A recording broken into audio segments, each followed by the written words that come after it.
Morning, church. I know it's really hard to believe because of my boyish young looks, but it's been 30 years since I graduated high school. 30 years. I can't believe it. 30 years. This was my letterman's jacket whenever I was in high school. It fits other places not really well here.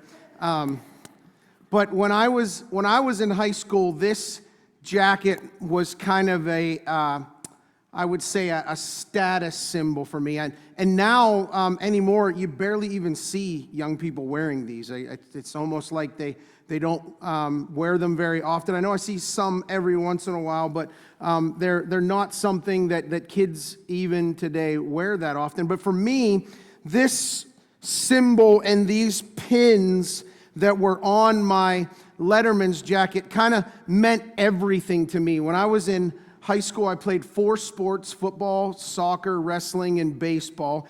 And to me, lettering in those sports and wearing this jacket with these pins meant that I was important.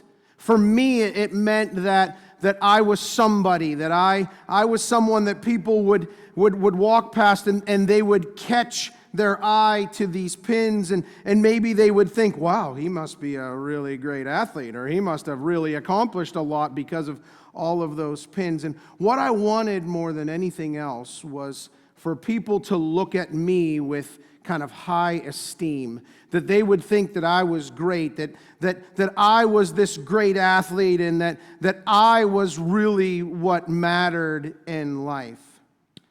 And now, as this thing has been sitting in a closet for 30 years, nobody really even cares. You know, it's been collecting dust for 30 years in a closet. Nobody sees it anymore. No one cares what I accomplished in high school. And the very things that I thought were so important, the things that I valued so much 30 years ago, really don't matter at all anymore. And so this morning, I want to kind of take a journey and look at the contrast between 2 very famous individuals from about 2,000 years ago. I want to contrast the lives of 2 people. One who was very much all about himself, and one who was very much all about Jesus. I want to look at the lives of Emperor Nero and the Apostle Paul. If you've been with us for the last couple of weeks, you know that we've been looking at the Apostle Paul's life. It's hard to believe, but we are on week 30 of 31 weeks of the story.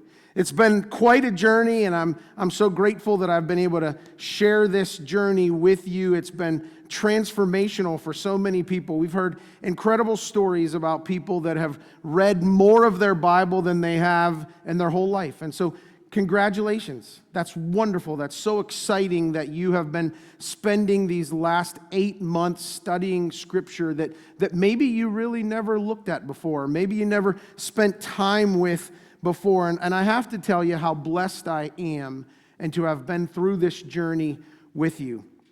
And so over the last couple of weeks, we learned about kind of Paul's life and his education and his status as a Pharisee. We learned about him being a persecutor of the early church and that he hated the way of Jesus. And so he went out of his way to try to find Christians and persecute them.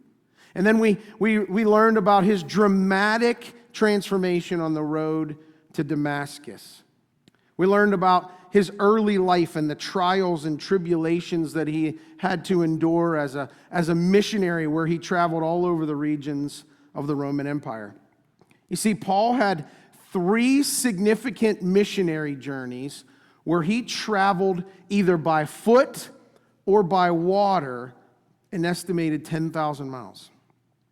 He covered this vast area around the Mediterranean, in Asia, and in Europe, some scholars estimate that the total distance might even be as high as 15,000 miles, all on foot or by water. This is a map of his missionary journeys. You can't really see it that well, but there's a bunch of different lines going in different places to show where he went. It's also on your insert. You can see it a little bit better on your insert. But at the end of Paul's life, Paul takes another journey. He takes these first 3 missionary journeys, and then at the end of his life, he goes on a 4th journey, but it's not one that he went on out of his own desire, but one that he was forced to take. It's a journey where he had to go from Jerusalem to Rome, because in Acts chapter 25, we learn about this time when he gets imprisoned in Rome on charges brought up by some Jewish leaders as he was standing in front of the Roman governor Festus. And I want to read to you from Acts chapter 25. We're going to start in verse 7. When he, and he being the governor Festus, when Governor Festus had arrived, the Jews who had come down from Jerusalem stood around him, bringing many and serious charges against him that they could not prove. Paul argued in his defense, "Neither against the law of the Jews, nor against the temple, nor against Caesar have I committed any offense. But Festus, wishing to do the Jews a favor, said to Paul, 'Do you wish to go up to Jerusalem and there be tried on these charges before me?' But Paul said, 'I am standing before Caesar's tribunal, where I ought to be tried. To the Jews I have done no wrong, as you yourself know very well. If then I am a wrongdoer and have committed anything for which I deserve to die, I do not seek to escape death. But if there is nothing to these charges against me, no one can give me up to them. I appeal to Caesar.' Then Festus, when he had conferred with his council, answered, 'To Caesar you have appealed, to Caesar you shall go.'" And so the Apostle Paul takes this journey from Jerusalem all the way to Rome. It should have taken about 24 days. But because of bad weather and a shipwreck, it takes an estimated, we're not exactly sure, anywhere from 4 months all the way up to 10 months that they're shipwrecked, and he finally makes it to Rome. And once he gets to Rome, no one really cares that the great Apostle Paul has made it to Rome, because there's a lot of hoopla about this new Caesar in Rome. Maybe you've heard of this guy, the Emperor Nero. He ends up being the 5th emperor of Rome. He began his reign and his leadership when he was only 16 years old. Started in 54 AD and ended in 68 AD at the age of 30 after he committed suicide. You see, history remembers Nero as a cruel and immoral emperor. He's known for persecuting Christians. He's known for murdering his own family members. He's known for a life of indulging in debauchery and sin, excessive luxury, and his artistic pursuits. And so while Nero is making all the headlines, no one really notices this guy named Paul who makes his way into Rome. Everyone notices the young, flamboyant emperor. Paul wasn't really noticed by the general population. You see, Oprah would have wanted to interview Nero. Jimmy Fallon would have had Nero on his Tonight Show. Nero would have been the one everyone was snapping pictures of on the red carpet. You see, to the world, Nero was a hero and Paul was a zero. And by the time that Paul ends up in Rome, he's an old man. History tells us that he's got a crooked nose, that he was balding, and that he had a stocky build. Kind of reminds me of somebody I see in the mirror every day. He must have been a strikingly handsome man. And as Nero is establishing himself as this emperor and enjoying the spotlight, and He has no time for Paul. He's too wrapped up in himself. He's too wrapped up in his stuff. And so he places Paul in house arrest. And Paul ends up sitting in house arrest, being guarded by a Roman soldier every day for 2 years. And if anyone asked someone in Rome, who's going to have the most impact? Who's going to have the greatest impact on the world, Nero or Paul? Everyone would have picked Nero. They would have said, Paul who? Who's Paul? You see, Nero, he's living it up in the spotlight while Paul is quietly living out his days imprisoned. Nero was married to this woman, this beautiful, blonde, head-turning beauty. Her name was Poppaea Sabina. And Poppaea Sabina bathed in donkey milk every single day to keep her skin soft. How many of you can say you bathe in donkey milk every day to keep your skin soft? We have skin creams. They had donkey milk. There were 400 donkeys set aside just for Nero's wife to keep her skin soft. When she was done bathing in the milk, they would bring swan feathers to dry her off, and then they would massage her skin with crocodile mucus. Sign me up. I mean, if there's anything I've ever wanted, it is a massage with crocodile mucus. Imagine being the slave who has to collect the crocodile mucus. Now, that sounds like a wonderful job. Have you ever seen the show Dirty Jobs on television? That one would have made it on the program. Apparently, Nero liked his wife to have soft skin. And what Nero wanted, Nero got. He would establish these lavish parties. He would then invite himself as the entertainment.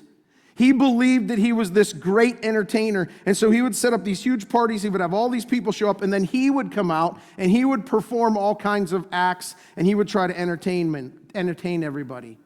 Because Nero's life was, look at me. I'm the greatest. I'm the richest. I'm the best. Meanwhile, Paul is rotting away, eating dry, crusty bread as a prisoner. And at the age of 25, about the time that Paul is in prison, Nero deifies himself by erecting this 120-foot statue of himself. Everybody had to look up at Nero. They had no choice. And they had really no choice but to look down on Paul. And why wouldn't they? He wasn't much to look at. He didn't have really anything. He actually lived a pretty difficult life. Look at what he says in 2 Corinthians chapter 11. Paul says, 5 times I received at the hands of the Jews the 40 lashes less one. 3 times I was beaten with rods. Once I was stoned. 3 times I was shipwrecked. A night and a day I was adrift at sea on frequent journeys in danger from rivers, danger from robbers, danger from my own people, danger from Gentiles, danger in the city, danger in the wilderness, danger at sea, danger from false brothers. In toil and hardship, through many a sleepless night, in hunger and thirst, often without food, in cold and exposure. And apart from other things, there's this daily pressure on me of my anxiety for all the churches. And oh, by the way, I bathe in donkey milk every day and have swan feathers drying me off, and I get massaged by mucus from a crocodile. No. What a life. What a contrast between these two people. The Apostle Paul doesn't have any money. He had to work as a tent maker just so he could be a missionary. He has to go out of his way to work hard to provide money for himself so that he can go later in the day and tell people about Jesus and the gospel.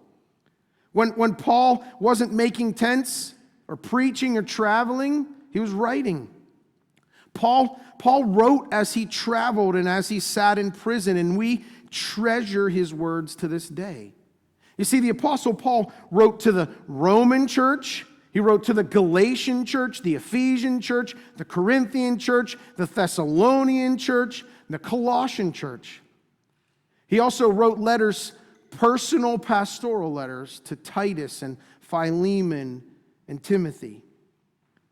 Paul is arguably the most influential author in all of history. And if you didn't know, the Apostle Paul wrote 48% of the New Testament. And we cherish the words that he wrote. Look at what he wrote to the church in Philippi. Do not be anxious about anything. He said to that same church, our citizenship is in heaven. To the Ephesians, he talked about this love of Christ that passes all knowledge. He also said to the church in Rome, who shall separate us from the love of Christ? And then he goes on for the next 4 paragraphs saying, no one shall separate us, and no thing will ever be able to separate us from the love of Christ. What beautiful words. My absolute favorite words in the Bible, the Apostle Paul wrote. He wrote them in Romans chapter 5, verse 8. He said, but God shows his love for us in that while we were still sinners, Christ died for us. My favorite verse in the Bible. Paul was a poet. He was a pastor. He was a prophet. And he never forgot that the living Christ met him on that road to Damascus. He never forgot that Christ changed him from this man who was persecuting Christians to one who would lead probably more people to Christ than anyone else in the history of the world. He never forgot that God commissioned him to take the gospel all over the region.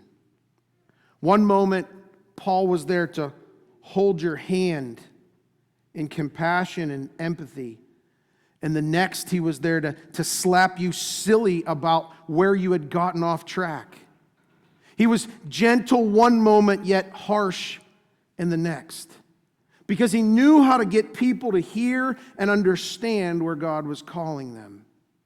And if you spend any time reading Paul's letters, you'll see that he was a spokesman for God's grace.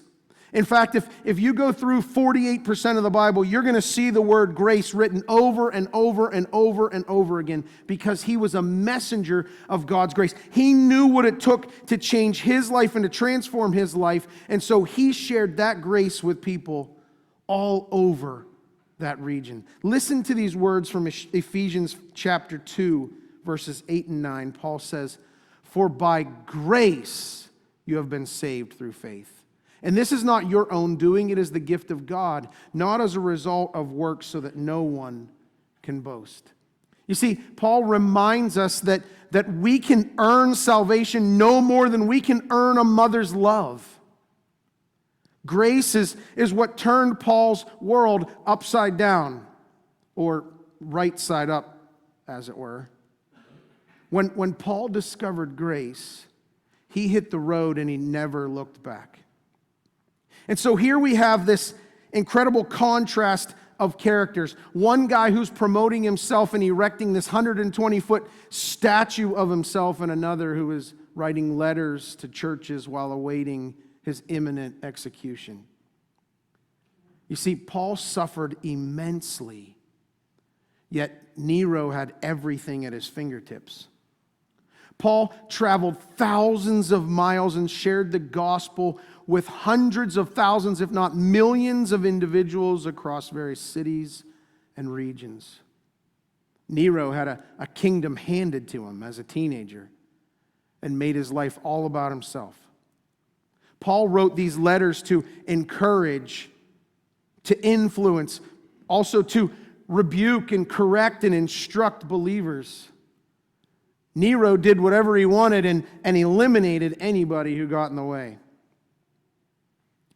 But no one in Rome really cares about Paul, because Nero's the hero. He's the celebrity in Rome. Nero is the one that everyone sees and hears and looks up to.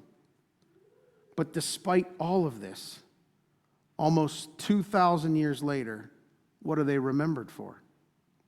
Do you remember how the lives of both Paul and Nero end? In 64 AD, there's this great fire that breaks out in the city of Rome. It actually destroys 70% of the whole city, and Nero blames the Christians. And this led to a brutal persecution of Christians in Rome. Many, many Christians were martyred after this great fire, including the Apostle Peter and then eventually Paul being executed. Just before Paul is set to be executed, he writes these incredible words to one of his mentees, Timothy.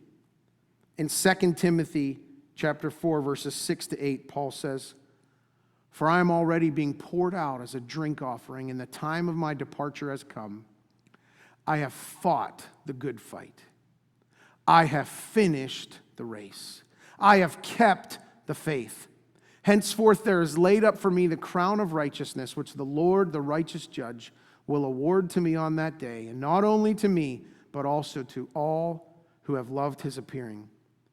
Paul's writing these words to Timothy in earshot of the footsteps of his executioner walking down the hallway. Paul says, my time is near, but I don't despair because I have fought the good fight and I have finished the race.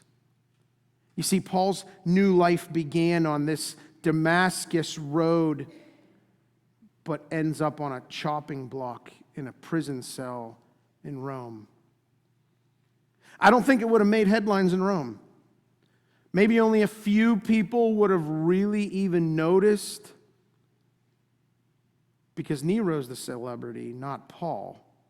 If you asked people on the street who would have the biggest impact, again, they would have said Nero.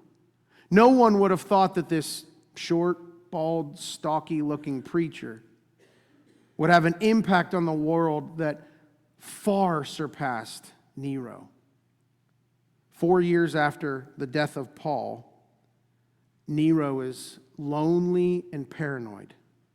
His second wife kills his first wife. Nero then kicks his second wife while she's pregnant and kills her. And only at the age of 30, alone in his own quarters, Nero commits suicide. You see, Paul ends his life very well. Nero did not. There aren't any cathedrals that are called St. Nero Cathedral. There aren't any, and I haven't read any, and I haven't found any epistles that are either by Nero or to Nero. People don't name their sons and their children Nero. But countless people are named Paul or Pauline or Paulette. Millions of lives have been changed by Paul's writings and his commitment to the gospel. And so who are the real difference makers in the world? It's not the spotlight-seeking, attention-craving celebrities. My egocentric, narcissistic, prideful self 30 years ago didn't impact anyone in a positive way. This guy isn't leaving an impact on anyone. But it's the ordinary Pauls and Paulines and Paulettes, the church. They're the ones making a difference for all eternity. Ordinary people with extraordinary courage making an extraordinary impact. Moms who give so much of themselves for their kids, who daily lay down their needs and their wants to serve their family. Those of you that faithfully pray for your church and your neighbors and love those around you. Ordinary people like you and me who show up at work every day. Those who are teaching the first graders. Those who are giving their tithe faithfully. Hanging in there with that grumpy husband or that impossible wife. Those of you who are keeping your integrity and living with character so that your kids and your family can see Jesus at work in you. Church, you are a living epistle.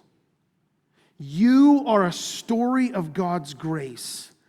Don't underestimate the impact of how God's going to use your life.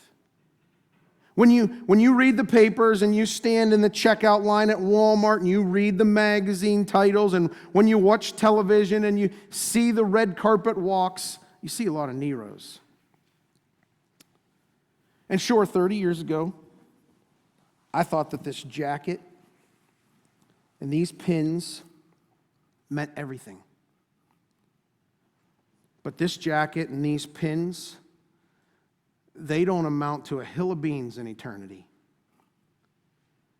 You see, this jacket doesn't really fit anymore because this isn't me. This isn't me. There's a lot of self-proclaimed Neros out there. Don't overestimate their influence. There are multitudes of people like you and me who are laboring under the radar. You're the ones with the greatest influence. Don't underestimate your impact for the kingdom of God as you live daily, hourly, weekly, yearly, minute by minute for Christ and for eternity. Just because you don't have celebrity status or millions of dollars or millions of followers on social media doesn't mean that you can't have incredible influence. You see, most of us look ordinary. But who has God called to change the world? The church. You and me. Those that are sitting around you right now. You're the ones that Jesus called to change the world. God doesn't need Neros to change the world. In fact, Paul reminds us in 1 Corinthians chapter 1 who he's called to change the world. But God chose what is foolish in the world to shame the wise. God chose what is weak in the world to shame the strong. No matter where you're at in your life and no matter how much influence you think you have, or how much power or prestige you have, don't underestimate your influence and how much God can use you. At the end of Paul's life, he recognized his influence. He said, I have fought the good fight. I have finished the race. Church, I want to encourage you today and every day, fight the good fight.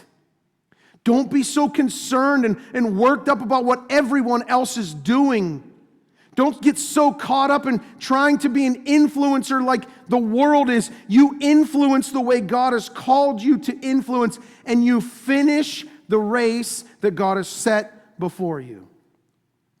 Wouldn't it be amazing if at your funeral, someone got up and gave your eulogy and said, he or she finished their race. They did what God sent them to accomplish. Now that's a eulogy. That's how I want to be remembered.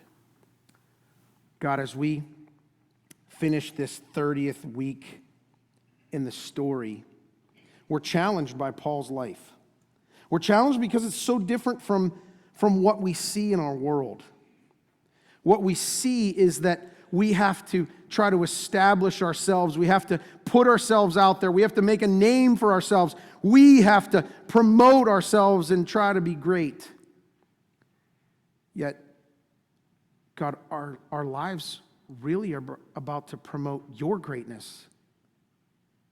What you've done. I thank you so much that you transformed Paul's life on that road to Damascus.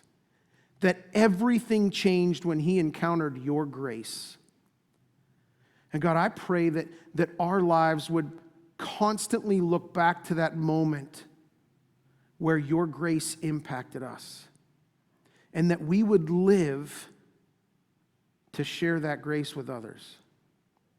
Thank you for the impact of my friends who are gathered today. Thank you for the way that you are changing Latrobe and Derry and Blairsville and Greensburg and our surrounding areas because of these people. God, use us, send us, make us more like you so that we can have an incredible impact on the world, fighting our good fight and finishing our race. Thank you for your call on our lives as ordinary people to make an extraordinary impact. In Jesus' holy name we